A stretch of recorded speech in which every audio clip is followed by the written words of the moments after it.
Have you ever noticed the moment people in the low-carb keto and carnivore space finally make peace with salt, they immediately get hit with a second question. Not, do I need salt? But, okay doc, which salt should I actually buy? Sea salt, pink salt, Celtic salt, kosher salt, iodized table salt. And suddenly, a simple shaker turns into a spiritual crisis in aisle 7. In my clinic, I usually see 3 kinds of people when it comes to salt. The first person is still afraid of it. They've spent years hearing that salt is dangerous, that it raises blood pressure, that less salt is always better. The second person has started low-carb, keto, or carnivore, and now they feel tired, dizzy, crampy, foggy, or just plain off. And the third person already knows salt matters, but now they want to know, how thoughtful should they be about the kinds of salt they use? And honestly, all 3 people deserve a good answer. Because the truth is, if you are eating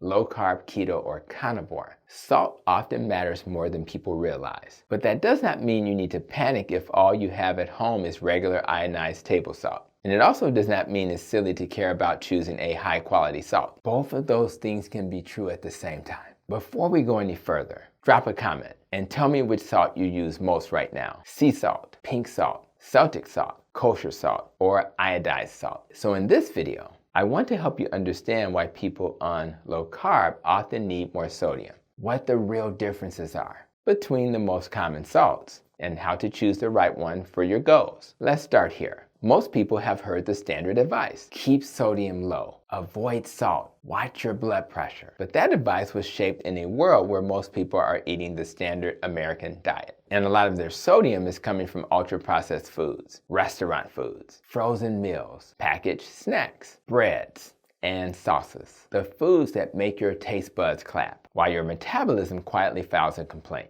But when somebody shifts to low-carb, keto, or carnivore, their body often starts handling sodium differently. As insulin levels fall, the kidneys tend to retain less sodium. Water follows sodium out, and that's one reason people can develop headaches, fatigue, weakness, dizziness, and muscle cramps early in the transition. That's why many people on a well-formulated ketogenic diet do better with more sodium than the conventional guideline. A practical range often discussed in the low-carb world is around 3,000 to 5,000 per day for many people, depending on the person, the weather, activity, medications, sweating, and how early they are in adaptation. And for carnivore, some people may land toward the upper end of that range, or sometimes above it, especially if they eat very few processed foods, sweat heavily, exercise a lot, or fast. But I would still individualize that, because if someone has kidney disease, heart failure, uncontrolled hypertension, or they take diuretics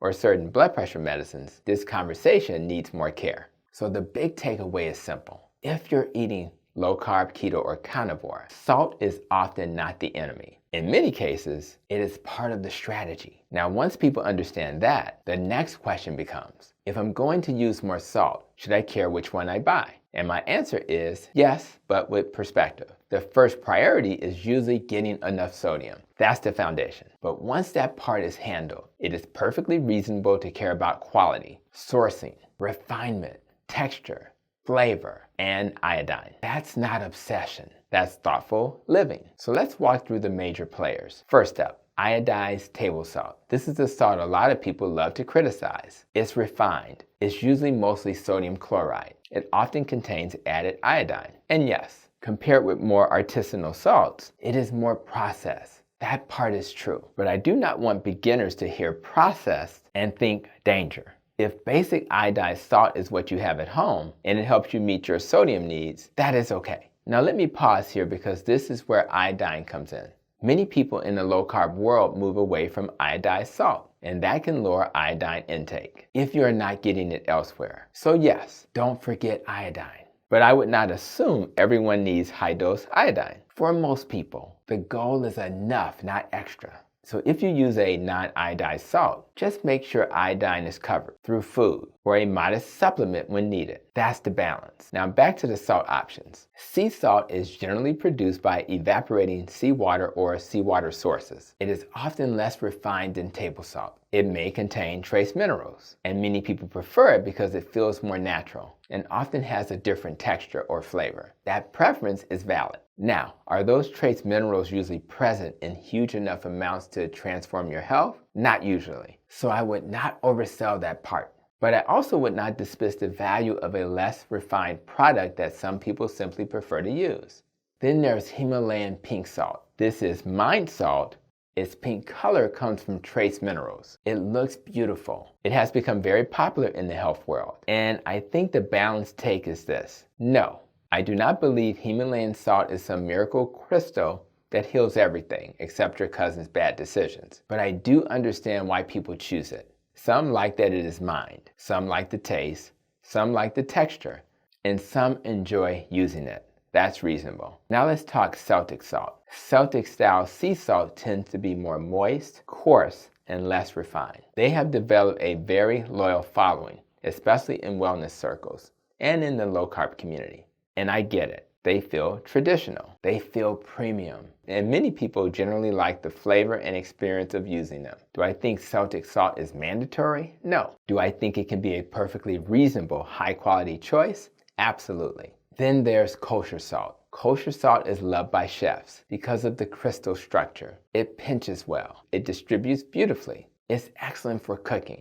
Not because it has magical powers, but because it works. There are also specialty salts like flake salt, smoked salt, black salt, and light salt blends. But for most people, the main decision comes down to iodide, C, pink, Celtic, and kosher salt. So which one is best? That's actually the wrong question. The better question is best for what? Because once you ask that, the answer gets much easier. If your main priority is affordability, convenience, and some built-in iodine support, basic iodized salt is fine. No shame, no panic, no salt snobbery. If your priority is using a less refined salt with a texture or flavor you enjoy more, then sea salt, Celtic salt, Himalayan salt, or kosher salt can all make sense. If your priority is cooking preferences, kosher salt is excellent. If your priority is being more thoughtful about sourcing and quality, I think that is a valid priority too. Now, what about contamination? This is where the conversation gets heated. Sea salts raise concern because marine environments are polluted. Mined salts raise different concerns because geologic deposits can contain naturally occurring trace metals. So yes, it is fair to care. It is fair to ask questions. It is fair to be thoughtful. But I would be careful about absolute claims. A thoughtfully sourced salt may still not be perfect. A basic salt may still be useful. And online conversations often turn uncertainty into certainty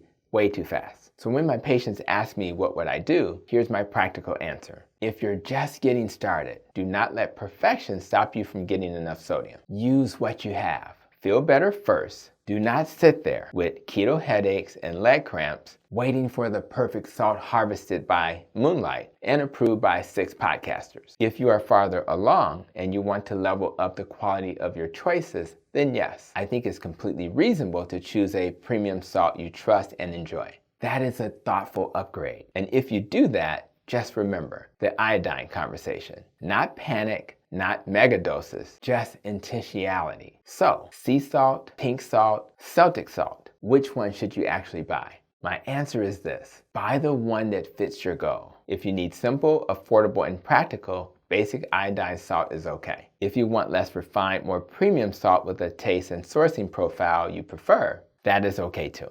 If you want to care about quality, I support that. Just don't let fear do all your thinking. At the end of the day, the biggest mistake is usually not choosing the wrong salt. It's not understanding why salt matters in the first place. For many people eating low-carb, keto, or carnivore, salt is not just seasoning. Very often, it's part of what helps them feel their best. So be thoughtful, be practical, respect quality, but don't be afraid. And choose your salt the same way you choose most things in nutrition. With context, with common sense, and with just enough skepticism to keep marketing from becoming your doctor.